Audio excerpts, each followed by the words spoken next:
Hi, Kelvin. Cyrano is not a new story by any stretch of the imagination, but it is very clearly one that people keep coming back to for a reason. And what's really interesting to me about your Christian is that he is so different from other versions of that character we've seen in the past. And so, what excited you about getting to bring Christian to life? Um, I think it was, um, I think, um, I don't know. Hmm, I don't know. And Yeah. that's also fair. uh, the Prior to this, had you known about the stage musical at all or no? No, I never heard of Cyrano before. This is the first time I heard of it. Um, yeah, so I read Erica's script and talked to Joe, and I knew of that they had done a stage production of it because I had a friend that was in it in the second run without Haley, and so I had heard of it, but I had read the original stage play as well for the first time when I got the job. Yeah, and I think it's the movie itself is also just very stunningly beautiful, and that's because it's Joe. But it's a very fun way of bringing this story to life because I think you guys, especially in that first act, have a lot of fun energy, and you're trying to do all these little, not heists, but like little sneaky things with Roxanne. And so, when you were on set doing those things, was it exciting to kind of have that fun balance, even though knowing the kind of darker parts of this story? Uh, I don't it I don't know. For me, it just felt it all is pretty dark, isn't it? I don't. I think it's interesting that people find it funny, but Yeah. I I think the best part about it is Pete and being able to kind of have this brotherhood with Peter as Cyrano and playing with him and kind of having a little bit of a banter. But it's more, and I think most of the reason why that exists is because Christians looking for community and Christians looking for belonging and for a space where he can fulfill all of his dreams about what family looks like and what love looks like and all the things that we all dream about every day. So I think that element of fantasy and dream is fun. That's yeah, yeah. And you mentioned Peter, but I do really like the dynamic between Christian and Cyrano in this version in particular, because it is that more brotherly than I have seen it in the past. And what did you guys do to kind of like work together to get that relationship up to where we got to see it on screen?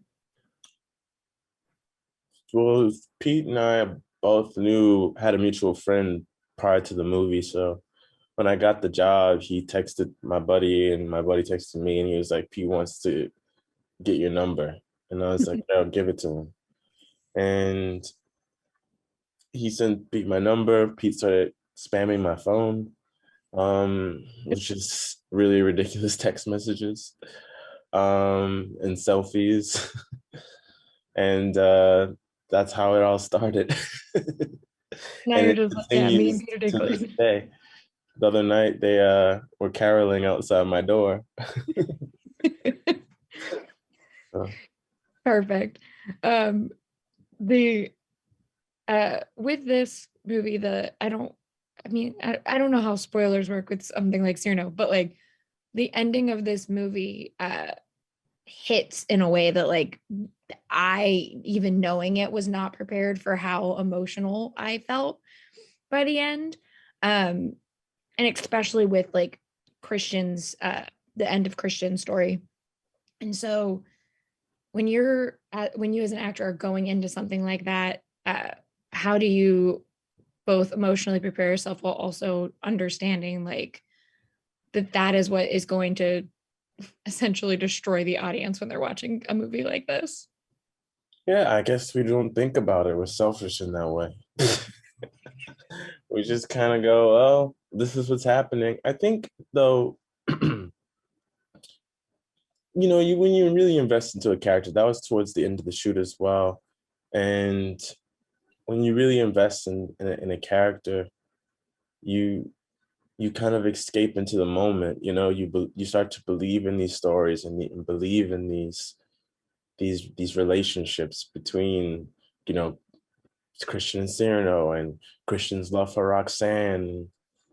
When we shoot this stuff, that we're not really, I guess, thinking about the reaction, because it almost makes the job worse if you're starting to watch what's happening.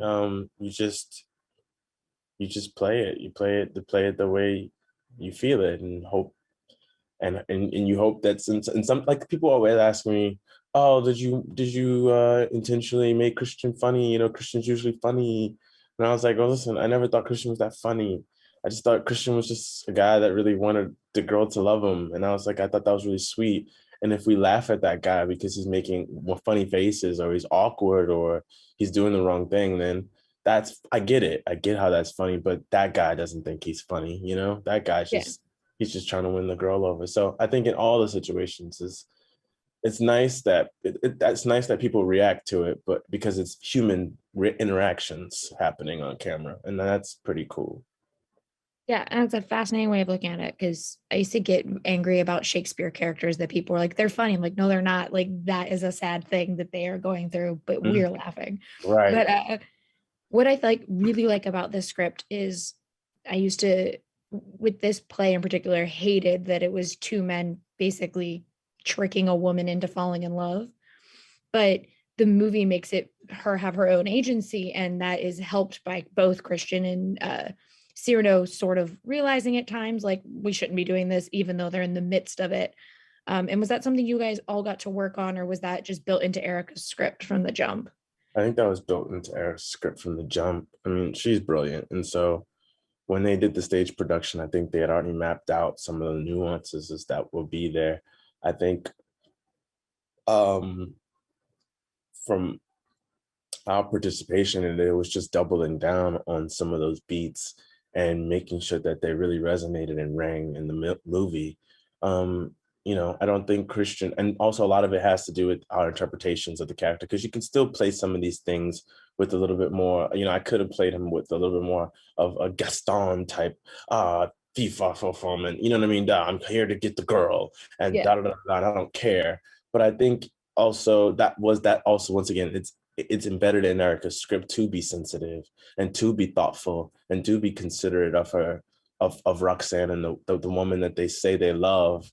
How can we believe they love her unless they also question whether or not what they're doing is wrong?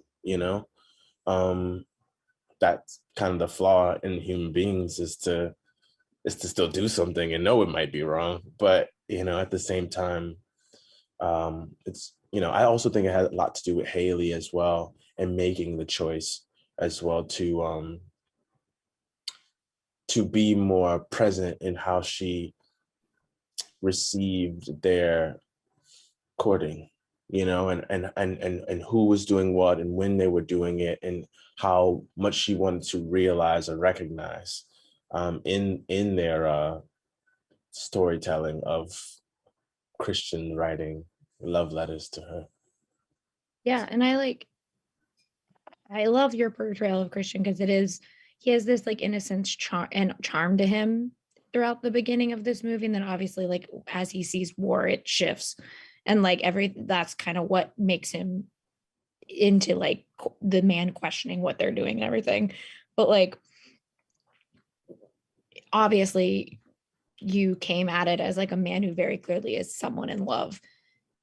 When you're crafting that arc for Christian, what is some of like the challenges that you're working within? Because like obviously you have the set arc of that character, but you're still just trying to make him as full-bodied as possible. I think the biggest challenge is that there aren't a lot of scenes, and there isn't much of an opportunity for Christian to really speak his piece. You kind of have to tell Christian's story through a song or in a brief interaction with Cyrano or Roxanne or in the trio or in looks, to just show a little bit about what he actually thinks versus what, because it's a lot of his characters to move the plot forward in some ways. We need him in order for Roxanne to realize that she wants love right now. And then we need him for Cyrano to write letters to Roxanne. And we need him, he's, and it's tricky because sometimes he just feels like he can be used, but I think in doing that, what you have to do as an actor is just kind of start to recognize truths that the character may not know. And my personal secret was that like Christian doesn't actually love Roxanne. He doesn't know that though. He thinks he loves Roxanne. He thinks that this is the only girl for him. But I think in the arc of the journey, in order to get to this moment where he can say, and I prefer to be loved for my true self or not at all, there has to be a naivete at the top. So, he can't come in with this like strong sense of self. He has to come in with I'm open to other people telling me who I am, but you only have so many scenes to do that, in a song, a couple of them. So yeah. But yeah, you said that and I was like, oh yeah, he has the Romeo complex of like he's not in love with any girl that he thinks he is. It's just infatuation that is blinding. Infatuation, yeah. And just as like a final question, the songs are absolutely beautiful. Like I have had someone to say in my head from the first time I watched that trailer on, and telling the story through song, did you find it easier? Because you said you do have the songs to your advantage, but did you find that easier? Was it harder trying to navigate turning this into a musical? I personally thought it was harder for me. Only because once again it comes back to the limited amount of time I have on screen as Christian. So with that, when you have that song and it tells the story, his backstory, that gives you the only insight into what his childhood was like, what his life was like before he stepped into whatever town we're in, Yeah. And he talks about, my father told me letters and books weren't meant for the son of a soldier. And so now he was the son of a soldier. Now you know why he wants to be a new recruit. Now where he has the complex, why he hasn't been, why he's not well read. Is because that's how he was raised. But you kind of have to justify this whole song in like a 2-minute number where you also have to dance and sing live with soldiers. And so I thought that element was like, well, how do I make sure that the story points are clear while still keeping it fun and just like kind of romantic. And I think the decision you come back to is just trusting that the material will speak for itself, and you don't have to really do that much as an actor. But that's, the actors always think we have to do everything. I get it. Thank you so much. I can't wait to see everything you get to do after this. I thought you were absolutely incredible in this. And if IMDb is right and you are going to be Scar, I'm very excited because that's my favorite villain. So I can't wait. It's my favorite villain. So cool. Thank you so much. I really like talking to you. Too. Bye. So hi, Erica. I am fascinated with this version of Cyrano because I think this is a story that we clearly like telling over and over again. But it's a very cool way that this musical tells this story that makes it fresh and new. And so I wanted to know what kind of inspired you in the first place with Cyrano as a story, and what kind of challenges did you find adapting something that is so well known? Is that Peter behind you? Which one? I don't have Peter. I do have Oberyn Martell. He's over here. Okay. I was like, Oberyn Martell's over there, but I don't have a Peter one. That guy looked like the one with, it looks like I guess it's Elsa maybe. I don't know. Oh, this one, no, that's Leslie Knope. What originally inspired me? I love the Rostand play. I was commissioned to do an adaptation of it to turn it into a musical, and I thought I wanted to do a play with music, like a through composed, underscored, almost like a cinematic work on stage. And I approached the band, the National, with the idea, Matt Berninger, Aaron Dessner, and Bryce Dessner, and sort of over years convinced them to work on it with me. And I had kind of a bunch of questions really for the piece. I wanted to know what would happen if I cut the nose. Usually when it's done, the actor wears a large prosthetic nose. And I thought, well, what if he doesn't talk about what it is that he feels makes him physically unattractive and just never says? And so that was one thing. And then the other was the character of Roxanne. I was sort of frustrated in the original that when she learns like the tragedy of her life is revealed, that he wrote the letters, she doesn't get angry, she doesn't question, she doesn't say, what about the life we could have had? So I really wanted to kind of start from the beginning and give Roxanne more agency through the piece. So those were kind of my initial ways in. And then the idea was that the lyric for the song would kind of become the main poetry of the piece. And in listening to the Dessner's music, the language got really, really, really spare as I was editing it or adapting it. So that was sort of where I started. Well, yeah, and it's really interesting because I was talking to Kelvin yesterday and we were talking about Roxanne, and I was like, I like this version because Roxanne kind of gets to play a part and she has agency in a way that normally she does not. Yeah. And I really liked her as a character. And so when you are doing a musical and you're telling these emotions through songs, did you find it easier to adapt her with the use of songs, or like how did that kind of work itself out?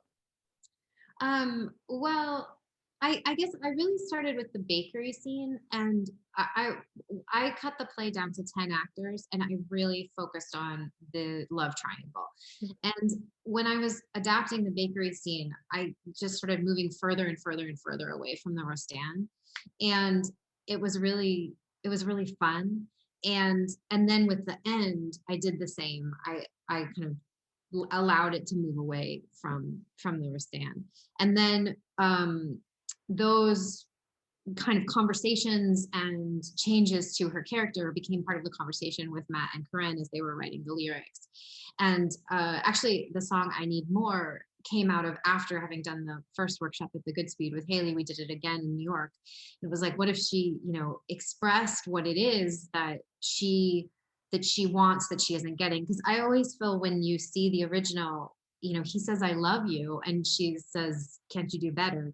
And to me, there's something kind of off-putting about that. Like, it's hard to understand what it is exactly that makes that not enough for her, because this kind of literary club that she belongs to, the Precieux, the sort of very elite, poetic, literate society, is maybe a little bit distant from where we are now, So that's kind of where that song came from, that desire for, like, she wants metaphor, she wants like the big, huge, oceans crashing kind of romance expressed to her, which I think is great. And I think that she can be that and also be a kind of strong, independent woman at the same time. I don't think those are, exclusive of each other.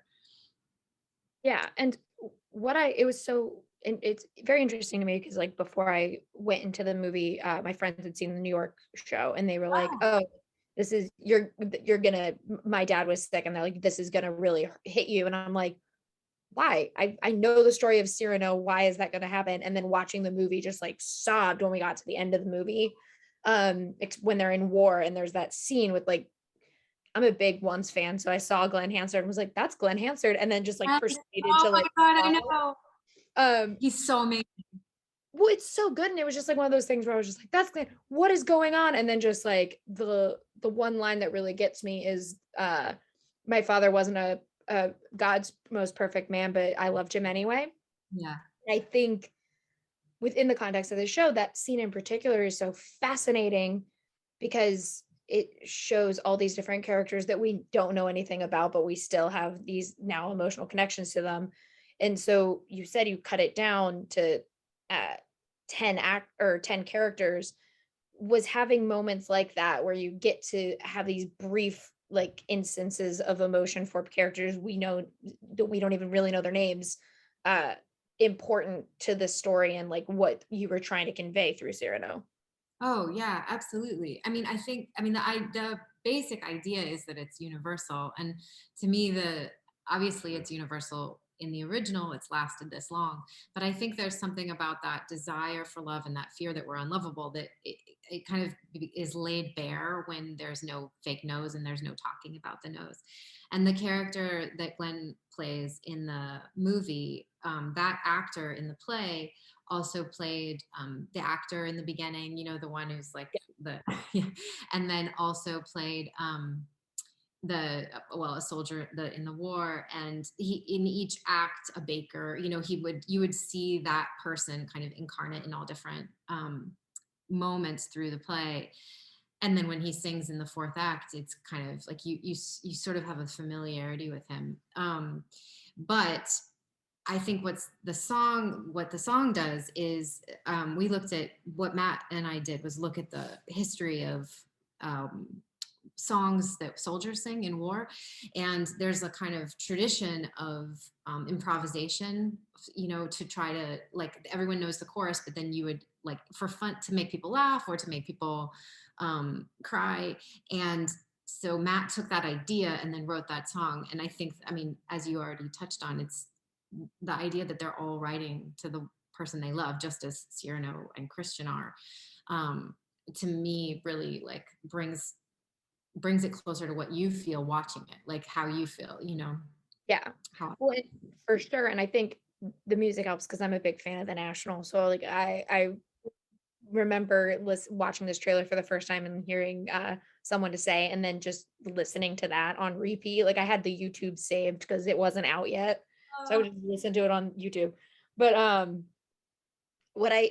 when you're adapting this and then also combating the most recent, I think it was the National just staged it again with James McAvoy, and it's coming to Brooklyn. yeah, I Do had you, tickets, but it got COVID canceled.